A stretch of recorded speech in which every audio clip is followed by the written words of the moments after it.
운전하다가 내비게이션을 따라서 이렇게 운전을 합니다.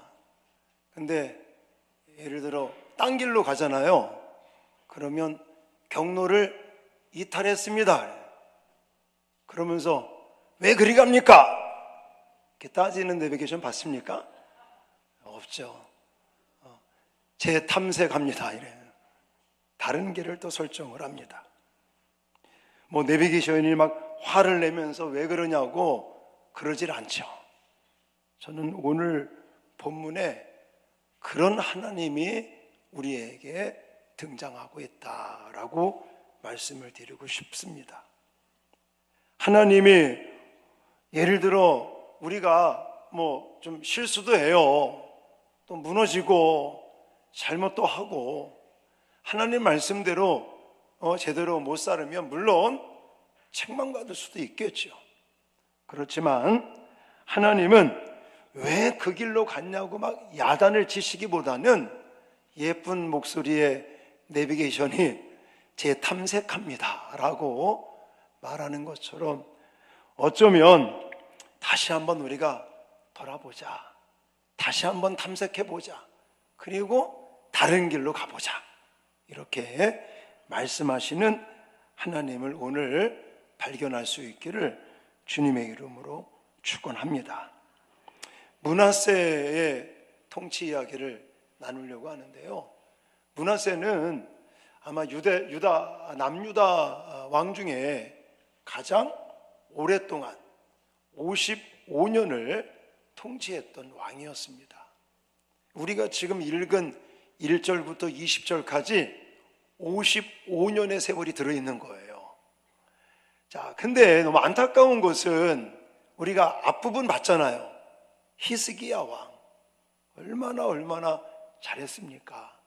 닫혀있는 성전문을 활짝 열고 대청소를 하고 또 유월절을 다시 시작을 하고 어떻게 하면 하나님의 말씀대로 살아볼까, 나라를 통치해볼까, 그래서 개혁을 일으키면서 하나님에게 복을 많이 받고 이런 것들을 우리가 살펴봤는데 이 아들 므낫세는요 12살에 왕이 되었고 55년의 세월 동안 통치하면서 너무너무 안타까운 모습들을 우리에게 알려주고 있습니다.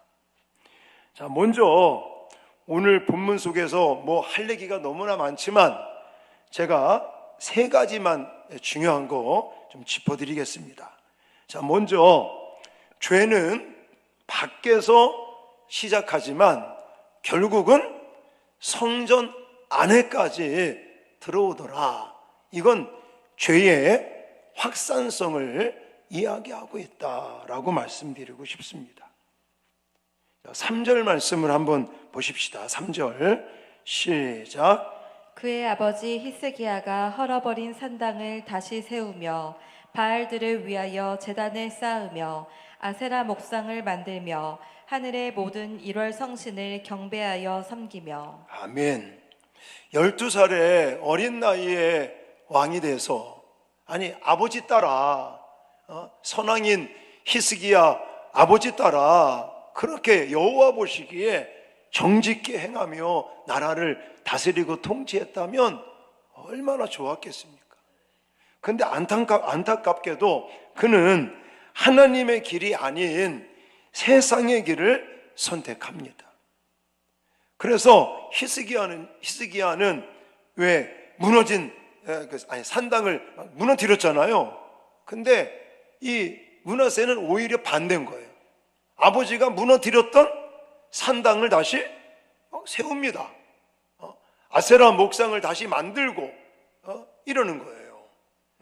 근데 이게 처음에는 저 먼 데서 성전과 좀 거리가 먼 데서 왜 바깥에서 이런 일을 한 것 같은데 이게 점점 어디로 들어오느냐? 성전에까지 들어왔다는 거예요. 여러분, 저는 이 장면을 보면서 그런 생각돼. 우리의 신앙도 정말 조심하지 않으면 안 됩니다. 우리의 신앙도요, 저는 청소하는 거, 왜 히스기야 왕 때 제가 막 성전 문을 열고 대청소했다 막 이런 얘기 했잖아요. 정말 중요한 얘기입니다. 우리의 신앙도 청소하는 거하고 똑같습니다. 여러분, 예를 들어 이제 뭐 날씨도 좀 이렇게 봄 날씨가 다가오고 해서 문을 활짝 열고 막 대청소를 했어요. 그러면 속이 다 시원하지 않습니까? 산뜻하고 시원하고. 근데 그렇게 한번 청소했다고 그래서 청소 안 합니까? 아니죠. 일주일이 지나면 또 먼지가 쌓이고 사람들이 많이 왕래하면 먼지가 이렇게 굴러다니잖아요. 한번 청소했다고 그래서 청소를 안 하는 사람이 누가 있습니까? 다시 청소하고. 신앙도 마찬가지인 거예요. 내가 한번 은혜 받고 내가 예를 들어서 결단했다, 내가 좀 이렇게 살아봐야지 마음 먹고 뭔가 노력해보지만 그게 끝까지 갑니까? 안 그렇잖아요. 한 2, 3일 지나다 보면 또 이게 흐지부지 될 때도 있고 다운될 때도 있고. 여러분, 신앙도 마찬가지인 거예요. 자꾸 청소를 왜 반복적으로 하는 것처럼 매일매일 우리 신앙에 산당의 요소가 무엇이 있는지, 우상의 요소가 무엇이 있는지, 하나님과 멀어지게 하는 어떤 이런 쓰레기 같은 것들이 뭐가 있는지, 이런 것들을 자꾸만 청소하고 버릴 걸 버리고, 그래야 우리의 심령이 새로워지고 하나님과 더 가까워지고 신앙이 관리되고 유지되고 성숙해 되는 줄 믿으시기 바랍니다. 근데 므낫세는 그렇지 않은 거예요. 오히려 그 반대를 해버렸어요. 자, 4절 5절을 보십시오. 이제 이 예배까지 무너뜨리는 걸 볼 수가 있습니다. 같이 읽겠습니다. 시작. 여호와께서 전에 이르시기를 내가 내 이름을 예루살렘에 영원히 두리라 하신 여호와의 전에 제단들을 쌓고 또 여호와의 전 두 마당에 하늘의 1월 성신을 위하여 제단들을 쌓고. 아멘. 처음에는요 그저 그냥 멀리 느껴졌었던 뭐 산당이라든지 우상의 요소들을 다시 세우는 것으로 시작을 했는데, 이제 4절 5절로 오니까 성전 안에까지 이게 들어와 버리는 거예요. 이건요 단지 삶의 바깥 부분이 아닌 겁니다. 믿음의 중심이 지금 오염되고 있고 흔들리고 있는 거예요.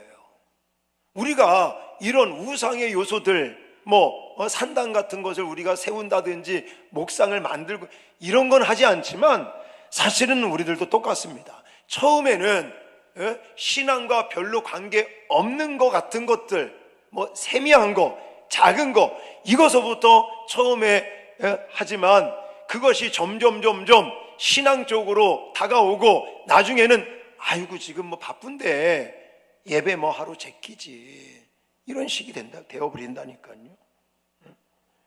그게 점점 확산되고요. 이제 6절로 가보십시오. 6절에는요 끔찍한 일들이 벌어집니다.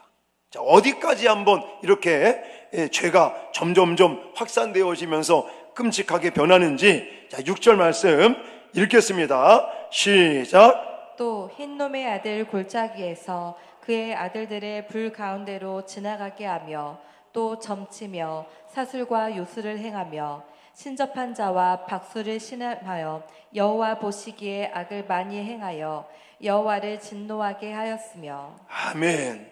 이제는요 어디까지 가느냐, 자식까지 불에 막 집어넣는, 이게 우상에게 바치는 행위입니다.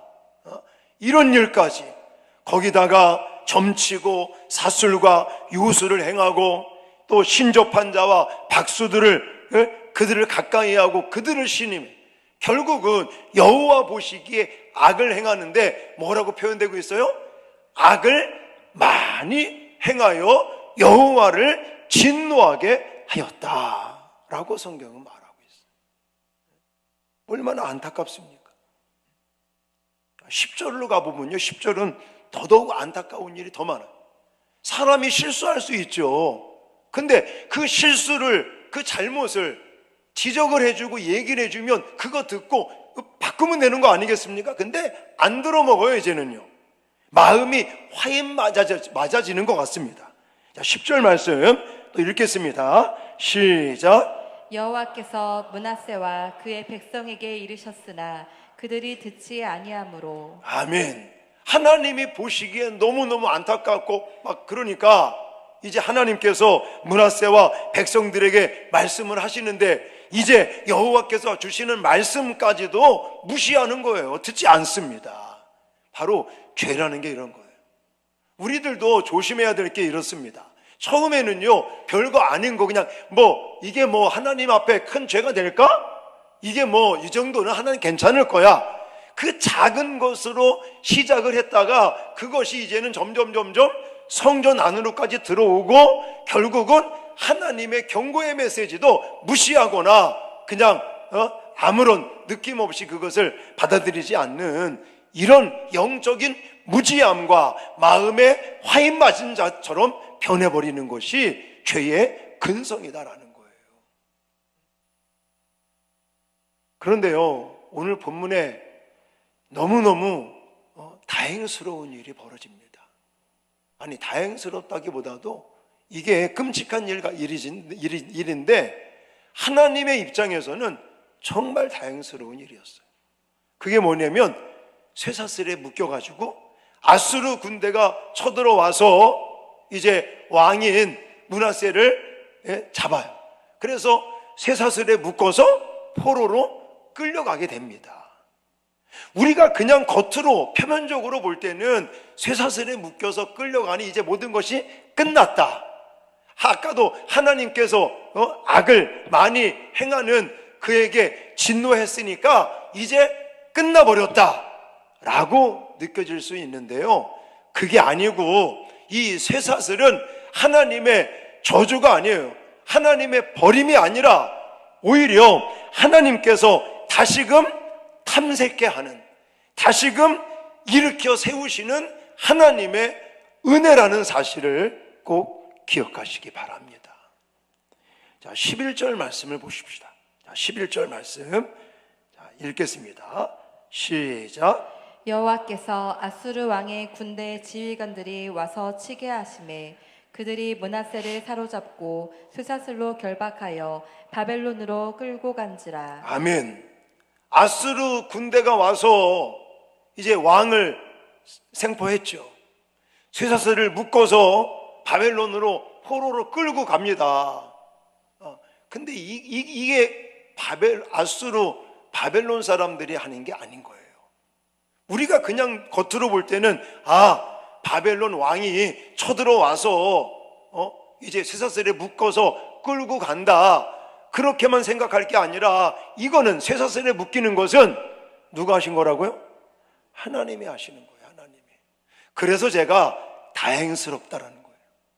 왜냐? 하나님이 왜 쇠사슬에 묶여서 포로로 끌려가게 하시겠습니까? 재탐색하라고. 아까 제가 내비게이션 얘기했잖아요. 경로를 이탈하면 그러면 재탐색하겠습니다. 그런 거와 똑같은 거라고요. 여러분, 어쩌면 우리는 왕은 아니지만 우리도 영적으로 쇠사슬에 묶일 때가 있지 않겠습니까? 그러면 그 쇠사슬에 묶이는 것이 하나님께서 우리를 저주하기 때문에 버리셨기 때문에 그런 일이 벌어지는 게 아니라 오히려 우리로 하여금 다시금 정신 차리고 다시금 새롭게 하나님을 붙들으라고. 할렐루야. 하나님께서 우리에게 기회를 주시는 거예요. 여러분, 하나님은 우리를 살리는 일에 쉬지 아니하십니다. 우리가 볼 때는 하나님이 지금 뭐 하시는 거야? 이렇게 따질 수 있는데요, 하나님 눈에 보이진 않지만 하나님은 단 한순간도 우리를 살리시기 위해서 주무시지도 아니하시고, 그리고 그냥 가만히 계시는 분이 절대 아닙니다. 여러분, 그걸 좀 생각해 보세요. 예를 들어 여러분들이 이제 큰 사고가 났어요. 그래서 병원에 갑니다. 병원에서 치료를 받고 이러는데 의사 선생님이 환자분 이거 하면 안 됩니다. 저거 이렇게 하면 안 됩니다. 예를 들어 그런 어떤 제재를 합니다. 그럼 여러분 불편해요, 안 불편해요? 불편하죠. 먹고 싶은 것도 제대로 못 먹는다든지, 하고 싶은 거 제대로 못 하고, 이 불편함이 생기는데, 그러면 의사 선생님이 그 사람을 일부러 불편하게 만들기 위해서 그 사람 그렇게 하다가 죽으라고 그런 제재를 가는 겁니까? 아닌 거예요. 그 다친 사람, 그 사람 살리려고, 그 사람 건강을 찾아주려고 그렇게 이거 하지 마십시오, 저거 해야 됩니다 라고 얘기하는 것처럼, 때를 따라 하나님이 우리에게 쇠사슬과 같은 환경들을 주실 때 그것은 물론 육신적으로는 인간적으로는 불편할지 몰라도 그것은 하나님께서 우리를 살리시기 위한 방편이라는 사실을 꼭 믿으시기 바랍니다. 중요한 것은 이제 돌이키는 것입니다. 그걸 가리켜 성경에서는 회개한다 그럽니다. 근데 오늘 본문에도 우리가 읽었지만 므낫세가 드디어 회개를 합니다. 회개를. 근데 회개할 때 조심해야 될 게 있는데요, 회개를 우리는 자꾸만 감정적으로만 할 때가 많습니다. 그게 무슨 말이냐면, 예를 들어 내가 죄를 깨달았어요. 잘못했구나. 그러면 마음에 후회심도 생기잖아요.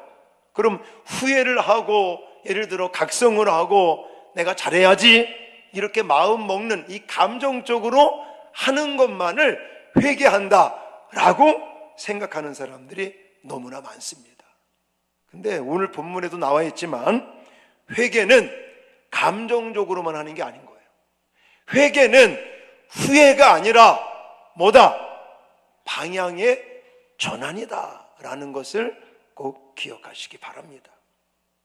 자, 그래서 오늘 므낫세가 회개할 때 어떻게 하는지를 보십시다. 자, 12절 말씀 읽겠습니다. 시작. 그가 환난을 당하여 그의 하나님 여호와께 간구하고 그의 조상들의 하나님 앞에 크게 겸손하여. 아멘. 자, 먼저 쇠사슬을 통해서 깨닫는 거죠. 마음으로, 감정으로 내가 잘못했구나.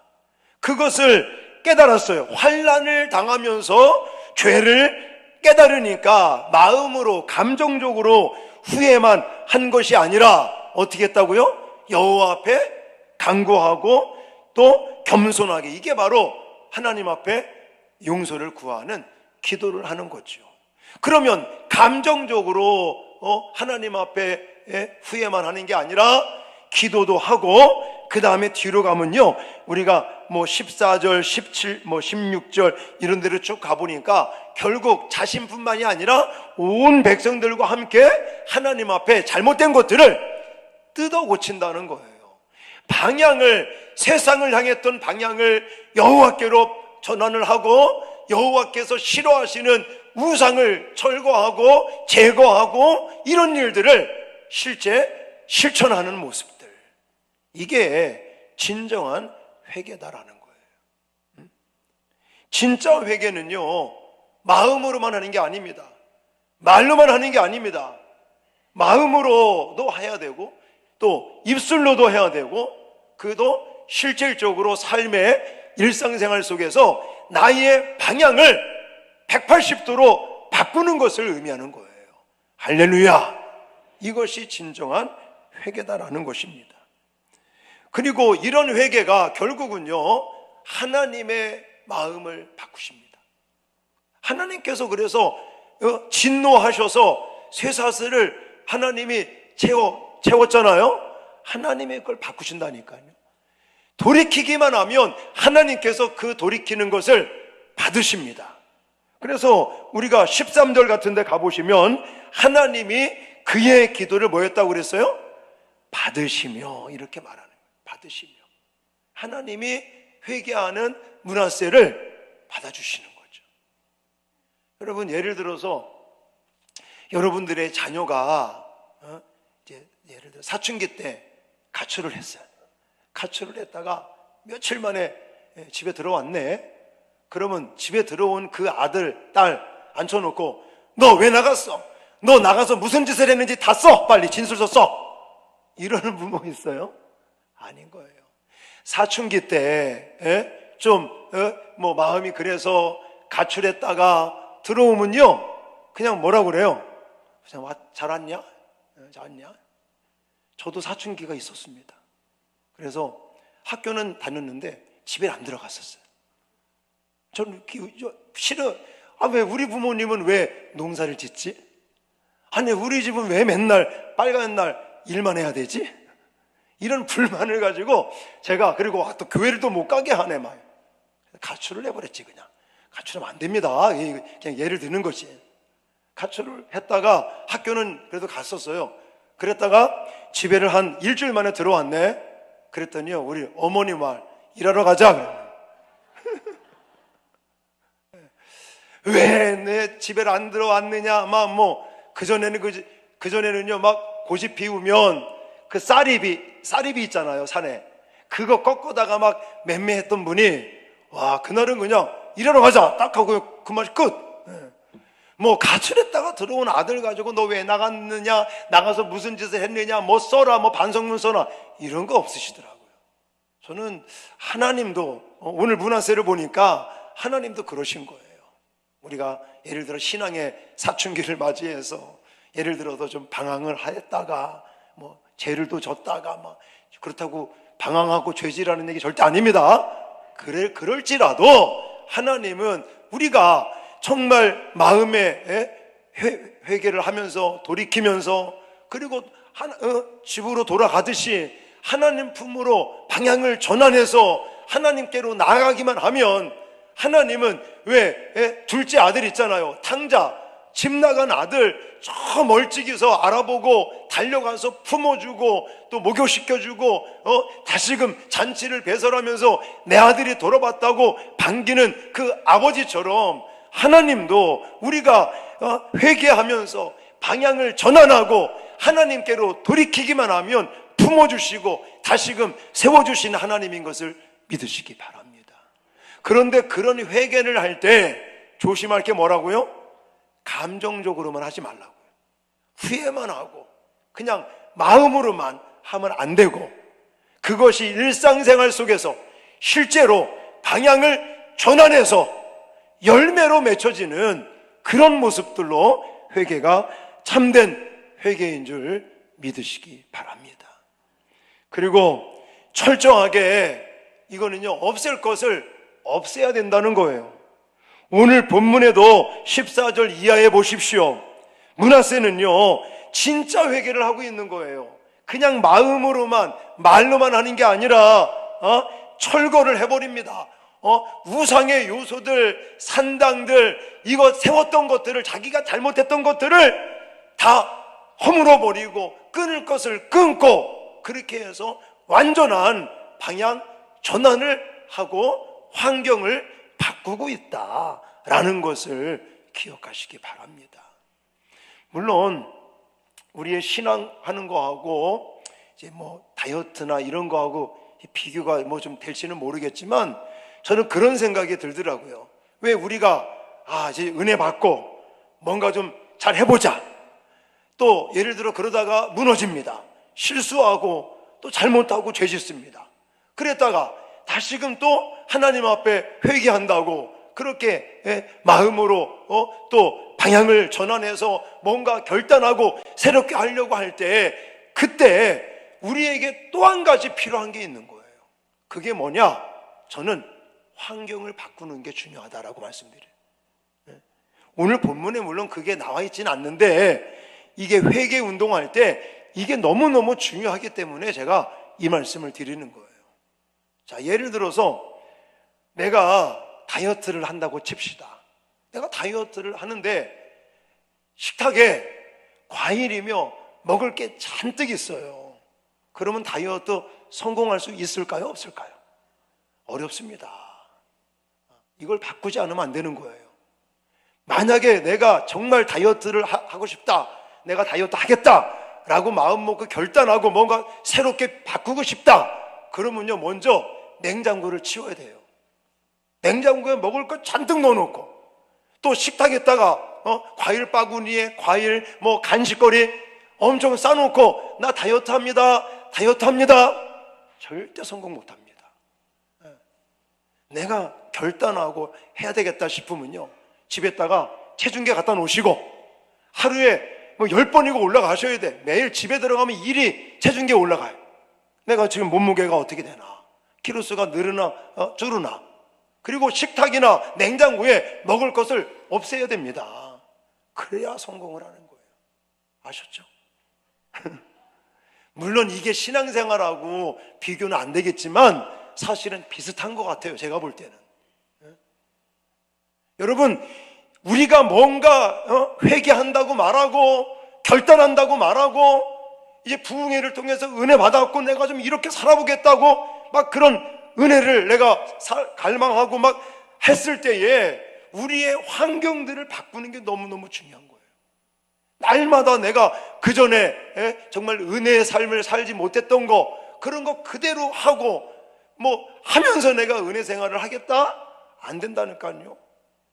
없을 거 없어야 되고 끊을 거 끊어야 되고, 내가 정말 그러기 위해서는 환경을 그런 노출되지 않도록 해야 우리가 회개할 때 온전한 회개를 할 수 있고 성공할 수 있다는 사실들을 꼭 기억하시기 바랍니다.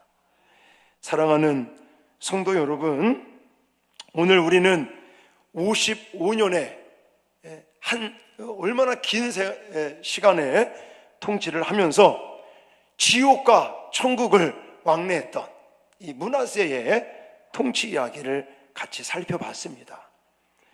우리는 이 므낫세의 이 통치 이야기를 보면서 그냥 한 왕의 이야기 아닌 거예요. 우리의 이야기와 사실은 우리 인생의 이야기와 다를 바가 하나도 없습니다. 여러분, 므낫세는요, 이 모습을 보면서 죄가 저 작은 거, 저 멀리 그것부터 시작을 했는데 나중에는 성전 안까지, 급기야는 자녀들까지 불 속에 던지며 우상을 숭배하고 섬기는 그런 악한 모습까지 갔는데, 그게 작은 것부터 시작이 됐다는 거예요. 뿐만이 아닙니다. 하나님은 쇠사슬이라는 것을 므낫세에게 줬는데, 이것은 물론 하나님의 진노이기도 하지만 진노로 끝나는 게 아니라 살리기 위한 사랑의 진노였다. 절대 하나님이 버리신 게 아니었고, 므낫세 입장에서는 이게 너무너무 큰 하나님의 심판으로만 다가왔지만, 하나님의 입장에서는 므낫세를 다시금 재탐색하게 하는, 다시금 살리게 하는 하나님의 은혜였다라는 것을 말씀을 드렸습니다. 혹이나 우리가 인생을 살다가 쇠사슬에 묶이는 것 같은 이런 상황이 닥친다고 할지라도 우리는 원망하거나 또 실망하고 좌절하지 마시고, 하나님이 이걸 통해서도 나에게 은혜를 주신다 라는 사실을 기억하시면서 정말 방향을 전환하는 게 중요하다는 거예요. 그냥 마음으로만, 말로만 그게 아니라 우리의 일상생활에 작은 거 하나하나, 정말 세상을 향했고 잘못 방향을 잡았던 그것을 180도로 전환해서 실제로 열매로 나타날 때 진정한 회개가 되고, 그걸 통해서 하나님의 회복하심이 일어난다는 사실을 꼭 믿으시기 바랍니다. 이 시간 그것을 우리가 사모하고 또 바라면서 함께 찬양하고 기도하시겠습니다.